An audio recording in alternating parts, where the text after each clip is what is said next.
नमस्कार दोस्तों, VVIP news के इस नए एपिसोड में मैं राज कौशिक आपको प्रणाम करता हूं, आपका स्वागत करता हूं। दोस्तों, माना जा रहा है कि उत्तर प्रदेश में स्थानीय निकाय चुनाव के ऊपर से धुंध के बादल छट चुके हैं। पिछड़े वर्ग के आरक्षण के विवाद को लेकर जो चुनाव रुके हुए थे, कभी भी उनके होने की तिथियों की घोषणा हो सकती है। हो सकता है जब आप इस एपिसोड को देख रहे हो तब तक चुनाव के तारीखों की घोषणा भी हो चुकी हो।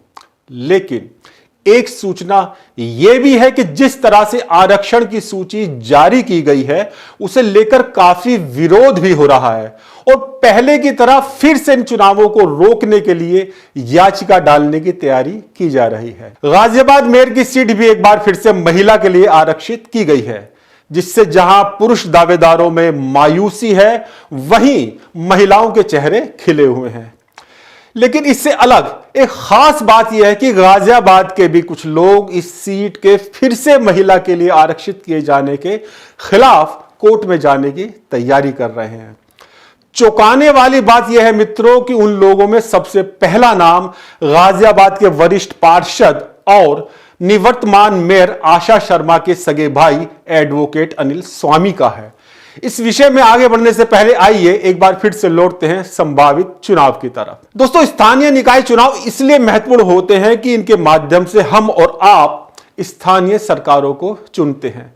स्थानीय सरकार यानी नगर निगम, नगर पालिका, नगर पंचायत आदि आम आदमी की रोजमर्रा की जिंदगी से जुड़ी छोटी मोटी समस्याओं का समाधान स्थानीय निकायों के माध्यम से ही होता है। कहीं घरों में पानी नहीं पहुंच पाता तो कहीं सड़कों पर जल भराव हो जाता है, कहीं नालियां फंस जाती हैं तो कहीं साफ सफाई की समस्या सामने आ जाती है। जन्म एवं मृत्यु प्रमाण पत्र की बात हो अथवा हाउस टैक्स, वाटर टैक्स या सीवर टैक्स का मामला हो, ये सभी विषय स्थानीय निकायों से जुड़े हुए हैं। इसलिए स्थानीय निकायों के चुनावों को आम आदमी से सीधा जुड़ा हुआ चुनाव माना जाता है। यही वजह है कि आम आदमी चुनाव को लेकर कुछ ज्यादा ही उत्सुक रहते हैं।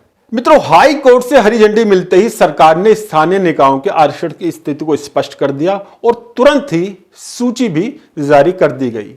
सूची के मुताबिक गाजियाबाद नगर निगम के मेयर की सीट एक बार फिर से महिला के लिए आरक्षित कर दी गई है। इस आरक्षण की जानकारी होते ही अधिकांश लोगों को एक झटका सा लगा, खासकर उन पुरुष लोगों को जो इस सीट के लिए पुरुषों के लिए आरक्षित होने की आशा लगाए हुए थे और उसी के अनुसार चुनाव लड़ने की या चुनाव लड़ाने की तैयारी में लगे हुए थे। इनमें से कई लोगों का कहना है कि उन्हें महिला के लिए सीट आरक्षित कर दिए जाने का कोई लॉजिक या कोई तर्क दिखाई नहीं दे रहा। इससे पहले के 5 साल भी यह सीट महिला वर्ग के लिए आरक्षित थी। हम सभी जानते हैं आशा शर्मा गाजियाबाद की मेयर रही थी। इससे पूर्व के 5 साल यह सीट पिछड़ा वर्ग पुरुष के लिए आरक्षित थी। आगे बढ़ने से पहले आइए गाजियाबाद नगर निगम के मेयर के बारे में देखते हैं एक रिपोर्ट जो खास तौर पर हमने आपके लिए तैयार की है। 1998 में नगर पालिका से गाजियाबाद नगर निगम बनने के बाद ये मेयर का 7वां चुनाव है। सबसे पहले शुरुआत में 10 साल लगातार दिनेश चंद गर्ग गाजियाबाद के मेयर रहे थे, यानी वो लगातार 2 बार चुनाव जीते थे। उनके बाद ये सीट महिला जनरल के लिए आरक्षित हुई तो दमयंती गोयल यहाँ से मेयर बनी। उसके बाद जब राजनाथ सिंह गाजियाबाद के सांसद थे तो ये सीट पिछड़े वर्ग के लिए आरक्षित हुई और वरिष्ठ पत्रकार तेलूराम काम्बोज गाजियाबाद के मेयर बन गए। तेलूराम काम्बोज अपना कार्यकाल पूरा नहीं कर पाए थे और बीमारी के चलते उनका निधन हो गया था। उनके निधन के बाद मध्यावधि चुनाव हुए जिसमें आशु वर्मा गाजियाबाद के मेयर बने। आशु वर्मा के बाद ये सीट फिर से महिला सामान्य वर्ग के हिस्से में आई। इस बार आशा शर्मा गाजियाबाद की महापौर बन गई। कुल मिलाकर ये सीट हर बार भाजपा के ही खाते में गई। किसी भी गैर भाजपाई दल का जादू मेयर के चुनाव में आज तक नहीं चल पाया। उत्तर प्रदेश में 763 नगरीय निकाय संस्थाओं के चुनाव होने हैं। इनमें 17 नगर निगम, 200 नगर पालिका परिषद और 546 नगर पंचायत हैं। वर्ष 2017 में 16 नगर निगमों के चुनाव हुए थे। इस बार पहली बार शाहजहांपुर नगर निगम का भी चुनाव होना है। 2017 में नगर निगम क्षेत्रों में कुल 1,55,17,240 मतदाता थे और वार्डों की संख्या 1300 थी। वार्डों की संख्या बढ़कर अब 1420 हो गई है, जबकि मतदाता भी 1,87,99,953 हो गए हैं। सबसे अधिक मतदाता लखनऊ नगर निगम में 28,61,488 हैं, जबकि सबसे कम मतदाता शाहजहांपुर नगर निगम में 3,18,748 हैं। भगवान श्री राम की जन्मस्थली अयोध्या के नगर निगम में 3,19,767 मतदाता हैं, जबकि इलाहाबाद से प्रयागराज बने नगर निगम में 80 से बढ़कर 100 वार्ड हो जाने पर मतदाताओं की संख्या 15,37,308 हो गई है। मुख्यमंत्री योगी के कर्म क्षेत्र गोरखपुर और प्रधानमंत्री नरेंद्र मोदी के लोकसभा क्षेत्र वाराणसी में भी 10-10 वार्ड इस बार बढ़ाए गए हैं। गोरखपुर में अब 70 के स्थान पर 80 वार्ड और वाराणसी में 90 के स्थान पर 100 वार्ड हो गए हैं। गोरखपुर में 10,28,491 और वाराणसी में 15,89,527 मतदाता अपने मेयर चुनेंगे। गाजियाबाद के 100 वार्डों के पार्षद चुनने के लिए 15,05,502 मतदाता वोट डालेंगे। मित्रों, चुनाव लड़ने की तैयारियों में लगे भाजपा के नेताओं के समर्थकों का मानना है कि इस बार यह सीट पुरुष वर्ग के लिए आरक्षित होनी चाहिए थी, लेकिन कुछ लोगों का कहना है कि यह सीट पिछड़ा या दलित वर्ग की महिला के लिए आरक्षित होनी चाहिए थी। हम कह सकते हैं कि सबके अपने अपने विचार हैं और अपने अपने इंटरेस्ट भी हैं। माना तो वही जाएगा जो शासन का आदेश होगा, और फिलहाल शासन का आदेश यही है कि महिला ही सीट पर चुनाव लड़े। महिला वर्ग के लिए सीट आरक्षित होने पर आमतौर पर माना जाता है कि सामान्य जाति की महिला ही चुनाव लड़ेगी। आम बोलचाल की भाषा में हम कह सकते हैं कि गैर दलित और गैर पिछड़ा वर्ग की महिला चुनाव लड़ेगी, जबकि कानूनन इस सीट पर चुनाव लड़ने की छूट पिछड़े वर्ग की और दलित वर्ग की महिलाओं को भी है। दलित समाज से कोई नाम जोरदार तरीके से नहीं चल रहा और पार्टी की तरफ से भी इस विषय में आगे बढ़ने के लिए कोई उत्सुकता जाहिर होती अभी तक नजर नहीं आ रही। हाँ, पिछड़े वर्ग से एक नाम हेमलता चौधरी का जरूर चर्चाओं में है। वो पूर्व एमएलसी और गुजर नेता प्रशांत चौधरी की धर्मपत्नी है और खुद भी बागपत से विधायक रह चुकी है। कुल मिलाकर सामान्य श्रेणी की महिलाओं के नाम ज्यादा चर्चाओं में है। हम एक एक करके उन नामों पर चर्चा करेंगे, उनके समर्थकों और विरोधियों द्वारा जो बातें कही जा रही हैं वो भी आपके सामने रखेंगे। आगे बढ़ने से पहले मैं एक बात और बता दूं कि जिस समय सीट के महिला के लिए आरक्षित होने की घोषणा की गई, उसी समय से यह चर्चा भी बराबर चल रही है या कुछ लोगों द्वारा चलाई जा रही है कि भाजपा पहले प्रत्याशी का चयन कर चुकी है, उसके बाद यह सीट महिला के लिए आरक्षित की गई है। हालांकि वो लोग ये नहीं बता पा रहे कि वो प्रत्याशी कौन है, लेकिन ये बात जोरदार ढंग से चल जरूर रही है। मेयर पद फिर से महिला के लिए आरक्षित हो जाने पर सबसे ज्यादा उत्साह निवर्तमान मेयर आशा शर्मा के खेमे में देखा जा रहा है। आशा शर्मा के समर्थकों का मानना है कि एक बार फिर से टिकट उन्हें ही मिलेगा और उनकी जीत में तो किसी प्रकार का संदेह है ही नहीं। हालांकि आशा शर्मा के कुछ विरोधी उनके कार्यकाल की कुछ बातों पर प्रश्न चिन्ह भी लगा रहे हैं, लेकिन उसके पीछे बहुत कुछ ठोस तर्क वो नहीं दे पा रहे। मित्रों, जब से नगर पालिका से नगर निगम बना है और पालिका अध्यक्ष और जितने भी मेयर रहे हैं, सभी के कार्यकाल में कुछ हो भी रही तो कुछ खामियां भी रही हैं। आशा शर्मा के बारे में एक बात तो स्पष्ट रूप से कही जा सकती है कि वो सहज उपलब्ध रही हैं। गाजियाबाद में लगभग 30-32 सालों से बन रहा ऑडिटोरियम उनके कार्यकाल में ही पूरा हुआ, जिसका उद्घाटन मुख्यमंत्री योगी आदित्यनाथ ने किया था। जनता के बीच उनकी उपस्थिति भी बराबर रही और मेरी नजरों में एक महत्वपूर्ण बात यह भी है कि आशा शर्मा साहित्य प्रेमी है। तमाम साहित्यिक व सांस्कृतिक कार्यक्रमों में वो अपनी उपस्थिति दर्ज कराती रही हैं। आशा शर्मा के अलावा जो नाम राजनीतिक गलियारों में चर्चाओं में हैं, उनमें प्रमुख नाम भाजपा के प्रदेश उपाध्यक्ष सुनीता दयाल का है।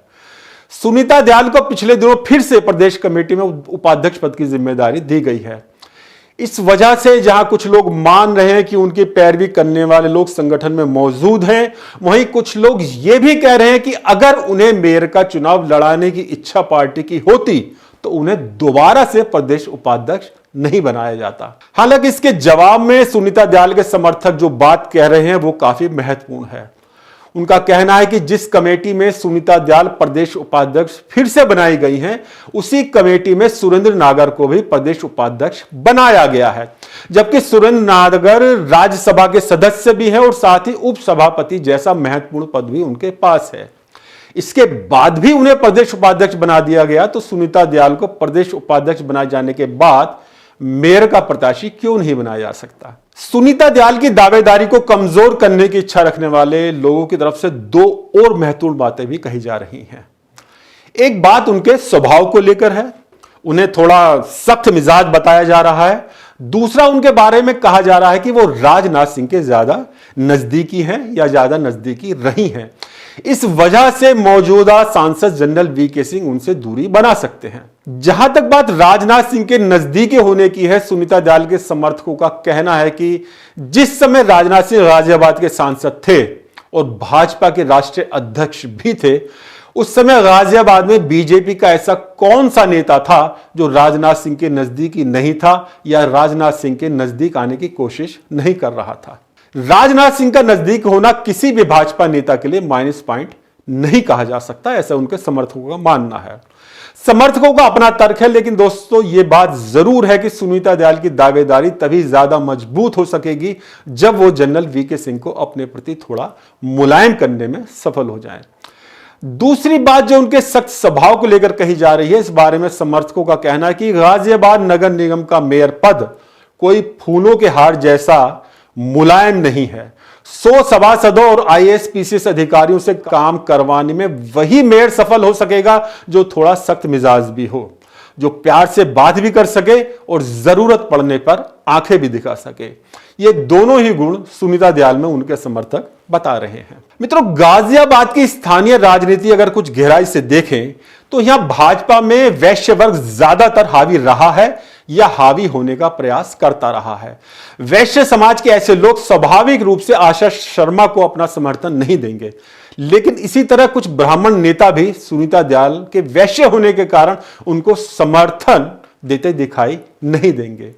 ब्राह्मणों में एक नाम पूनम कौशिक का भी चर्चाओं में है। वो भाजपा महिला मोर्चा की महानगर अध्यक्ष हैं और गाजियाबाद में काफी सक्रिय रहती हैं। वैश्य और ब्राह्मणों के बीच खींचातानी को आधार बनाते हुए इन दोनों ही वर्गों के बाहर का एक नाम और चल रहा है और वो नाम है महानगर भाजपा के उपाध्यक्ष इंदु जौहरी का, जो कायस्थ परिवार से हैं।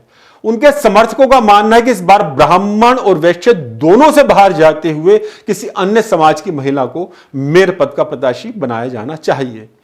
ऐसे में कुछ और नाम भी सुनाई देते हैं। इनमें एक प्रमुख नाम यशोदा अस्पताल कौशाम्बी के एमडी डॉक्टर पीएन अरोड़ा की धर्मपत्नी डॉक्टर उपासना अरोड़ा का भी है। डॉक्टर पीएन अरोड़ा के व्यवहार और राजनीतिक पहुंच और सामर्थ्य की जानकारी रखने वाले लोग तो यहां तक दावा कर रहे हैं कि पीएन अरोड़ा चाहेंगे तो टिकट डॉक्टर उपासना अरोड़ा को मिल ही जाएगा। इसी श्रेणी में दूसरा नाम डॉक्टर पीएन अरोड़ा की बहन और यशोदा अस्पताल गांधीनगर के चेयरमैन डॉक्टर दिनेश अरोड़ा की धर्मपत्नी डॉक्टर शशि अरोड़ा का है। डॉक्टर दिनेश अरोड़ा की राजनीतिक पहुंच भी किसी से छुपी नहीं है और यहां मैं बताता चलूं कि 5 साल पहले जो चुनाव हुआ था उसमें एक तरह से शशि अरोड़ा के नाम पर मोहर लग चुकी थी, लेकिन रातों रात वो नाम बदल गया और आशा शर्मा टिकट लाने में सफल रही थी। दोस्तों, इसी श्रेणी में एक और खास नाम का जिक्र मैं करना चाहता हूं। यह नाम इन दिनों बहुत ज्यादा चर्चाओं में है। इनकी बहुत मजबूत दावेदारी मानी जा रही है और यह नाम है डॉक्टर उदिता त्यागी का। उदिता त्यागी मिसेस इंडिया वर्ल्ड वाइड और मिसेस इंडिया इंटरनेशनल दोनों ही प्रतिष्ठित प्रतियोगिताओं की उपविजेता रह चुकी हैं। प्रधानमंत्री नरेंद्र मोदी के स्वच्छता अभियान के साथ कई वर्षों से वो जुड़ी हुई हैं। प्रधानमंत्री के साथ चाय पर वार्ता के लिए भी उन्हें आमंत्रित किया जा चुका है। 25 शहरों को स्वच्छ बनाने का अभियान उन्होंने चलाया हुआ है, जिसमें से 22 में वो काम पूरा कर चुकी हैं। मित्रों, इसी तरह 11 गांव में भी उनका स्वच्छता अभियान चल रहा है। भाजपा संगठन में भी वो बराबर सक्रिय हैं। पश्चिम उत्तर प्रदेश महिला मोर्चा में संगठन मंत्री के पद पर वो काम कर रही हैं। तमाम तरह की राजनीतिक और सामाजिक गतिविधियों में उनकी सक्रियता बराबर नजर आती है। मालूम हुआ है कि त्यागी समाज की कई बड़ी बड़ी हस्तियां उनके समर्थन में लगी हुई हैं, उनकी दावेदारी को मजबूत बनाने का काम कर रही हैं। मित्रों, उदिता त्यागी पढ़ी लिखी महिला हैं, पीएचडी हैं। उनके समर्थकों का मानना है कि गाजियाबाद को एक अच्छा शहर बनाने में बहुत शानदार भूमिका मेयर बनकर वो निभा सकती हैं। दोस्तों, ये बात रही दावेदारों की, मगर इन नामों के अलावा भी कई नाम हैं जिनकी चर्चाएं आए दिन चलती रहती हैं और राजनीति में कब किसका दांव लग जाए कुछ नहीं कहा जा सकता। अगर यह बात सच है कि प्रत्याशी पहले चुने जा चुके हैं और उसके बाद सीटों का आरक्षण किया गया है, तो हो सकता है कोई नया नाम भी आने वाले दिनों में सुनाई दे जाए। अब जो महत्वपूर्ण बात मैं करना चाहता हूं वो ये है कि क्या स्थानीय निकाय के चुनाव समय पर हो पाएंगे। पिछली बार न्यायालय ने जो चुनाव पर रोक लगाई थी उसकी वजह थी कि लगभग 40 रिट पूरे प्रदेश में डाली गई थी। सुनने में आ रहा है कि जो व्यवस्था शासन की तरफ से की गई है उसके खिलाफ इस बार और भी अधिक संख्या में याचिकाएं डाले जाने की तैयारी की जा रही है। चौंकाने वाली याचिका गाजियाबाद से हो सकती है, जिसे डालने की तैयारी निवर्तमान मेयर आशा शर्मा के भाई अनिल स्वामी ही कर रहे हैं। अनिल स्वामी का कहना है कि लगातार दूसरी बार महिला के लिए मेयर सीट आरक्षित किया जाना कानून के खिलाफ है। इसके लिए उन्होंने स्थानीय निकाय अधिनियम 1959 का हवाला देते हुए कुछ पेज मेरे पास भी भेजे हैं, व्हाट्सएप किए हैं। उत्तर प्रदेश नगर निगम अधिनियम स्थानों और पदों का आरक्षण और आवंटन नियमावली 1994 के नियम 6 में स्पष्ट लिखा है कि किसी निर्वाचन में अनुसूचित जातियों, अनुसूचित जनजातियों, पिछड़ा वर्ग तथा महिलाओं को आरक्षित स्थान उसके ठीक बाद होने वाले निर्वाचन में क्रमशः अनुसूचित जातियों, अनुसूचित जनजातियों, पिछड़े वर्गों तथा महिलाओं को आवंटित नहीं किए जाएंगे। मोटे शब्दों में कहूं तो ये रिजर्वेशन एकदम रिपीट नहीं हो सकता। अनिल स्वामी गाजियाबाद नगर निगम के वरिष्ठ पार्षदों में शामिल हैं और वार्ड 96 से लगातार जीतते आ रहे हैं। उनका मानना है कि आरक्षण चाहे मेयर पद का हो या वार्डों का हो, कहीं ना कहीं कुछ ना कुछ घालमेल तो हो ही रहा है। वो पेशे से एडवोकेट हैं। उनका कहना है कि चाहे कुछ हो जाए वो आरक्षण के मामले में कुछ भी गलत नहीं होने देंगे। वार्डों के आरक्षण पर भी अनिल स्वामी सवाल उठाते हैं। उनका पहला सवाल अपने वार्ड को लेकर ही है। वो कह रहे हैं कि पहले नगर पालिका और बाद में नगर निगम लगातार 30 वर्षों से उनका वार्ड सामान्य श्रेणी में ही चला आ रहा है। अगर एक वार्ड लगातार 30 वर्षों से एक ही श्रेणी का है तो आरक्षण का क्या मतलब रह जाता है। इन विचारों के साथ साथ चुनाव की सरगर्मी भी जोरदार तरीके से गाजियाबाद में चल रही है। जैसा कि मैंने बताया, तमाम महिला दावेदार सक्रिय हो चुकी हैं। पुरुष दावेदार जो थे वो मायूस हो चुके हैं। कहीं ना कहीं उनके दिलों में बात चल रही है कि स्टे हो जाए और किसी तरह से यह सीट फिर से पुरुषों के लिए आरक्षित हो जाए। लेकिन देखते हैं इन तमाम कोशिशों के बीच चुनाव या आरक्षण का ऊंट किस करवट बैठता है।